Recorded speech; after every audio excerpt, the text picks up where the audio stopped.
नमस्कार. आज बघूया मेल इनफर्टिलिटी विषयी. मेल इनफर्टिलिटी म्हणजे काय? तर शुक्राणूंची संख्या अजिबात नसते, म्हणजे टोटल एझोस्पर्मिया. आपल्या क्लिनिकला साधारण सप्टेंबरमध्ये केस आली प्रायमरी इनफर्टिलिटीची. दोघांचे इन्व्हेस्टिगेशन केले. लेडीजचे इन्व्हेस्टिगेशन बऱ्यापैकी नॉर्मल होते. जेंट्स मध्ये सिमेन अनालिसिस मध्ये टोटल एझोस्पर्मिया आढळला. साधारण 4 ऑक्टोबर 2023 ला जेव्हा पहिल्यांदा सिमेन अनालिसिस केलं त्यावेळेस टोटल स्पर्म काउंट 0, एझोस्पर्मिया असं निदान आलं. पोटातून औषधं चालू केली पेशंटला. त्याच्यानंतर 8 दिवसाचा योग बस्तीक्रम केला. साधारण 1 महिनाभर औषधं कंटिन्यू केल्यानंतर पुन्हा परत आपण 15 डिसेंबरच्या दरम्यान पुन्हा परत इन्व्हेस्टिगेशन केलं, सिमेन अनालिसिस. टोटल एझोस्पर्मिया आलं.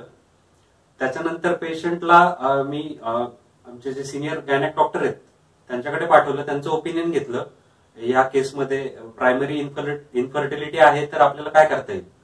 तर त्यांच्या निदानानुसार त्यांनी जे फिजिकल एक्झामिनेशन केलं, टेस्टिकल खूप छोटे होते, त्याच्यामुळे स्पर्म निर्माण होण्याची शक्यता खूप कमी होती. पेशंटला स्पर्म डोनर त्यांनी ऍडवाइस केला आणि आयव्हीएफ ट्रीटमेंट त्यांना ऍडवाइस केली.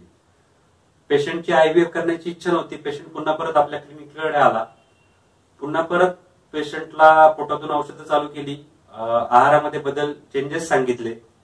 नस्य नावाचं पंचकर्म जे आहे ते डेली करायला सांगितलं घरी.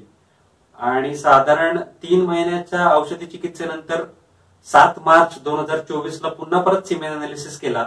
तर ऑलिगो ऍस्पेनोझोस्पर्मिया असं त्या रिपोर्टमध्ये आलं. म्हणजे जो स्पर्म काउंट 00 होता, 15 डिसेंबरला जो स्पर्म काउंट 00 होता, तो साधारण 3 महिन्याच्या औषधानंतर तो ऑलिगो ऍस्टेनोझोस्पर्मिया म्हणजे स्पर्म काउंट इथे आला 7.5 मिलियन. याचा अर्थ आयुर्वेदिक औषधांच्या साह्याने टोटल एझोस्पर्मिया जो आहे तो ट्रीट होऊ शकतो. आणि पेशंटचा जो स्पर्म काउंट आहे तो आपल्या आयुर्वेदिक औषधांनी खूप चांगल्या पद्धतीने वाढू शकतो. हे त्याचे रिपोर्ट्स आपल्याकडे आहेत. मी ते रिपोर्ट्सही रेफरन्सला व्हिडिओमध्ये टाकतोय. त्या पेशंटला आणखी एक साधारण 3 महिन्याची औषधं आपण पोटातून देणार आहोत. आहारामध्ये जे काही चेंजेस सांगितले ते तो फॉलो करतोय. औषधं ते रेग्युलर घेतायत. आणि पुन्हा परत साधारण 3 महिन्याच्या कालावधीनंतर आपण सिमेन अनालिसिस करू. केवळ आयुर्वेदिक औषधांच्या साह्याने, कुठलाही हार्मोनल टॅबलेट न घेता आणि आहारामध्ये जे काही चेंजेस सांगितलेले आहेत याच्या सगळ्याच्या मदतीने पेशंटचा टोटल एझोस्पर्मिया आपण ट्रीट करू शकतो.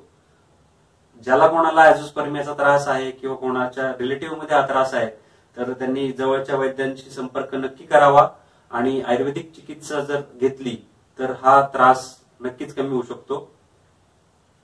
धन्यवाद.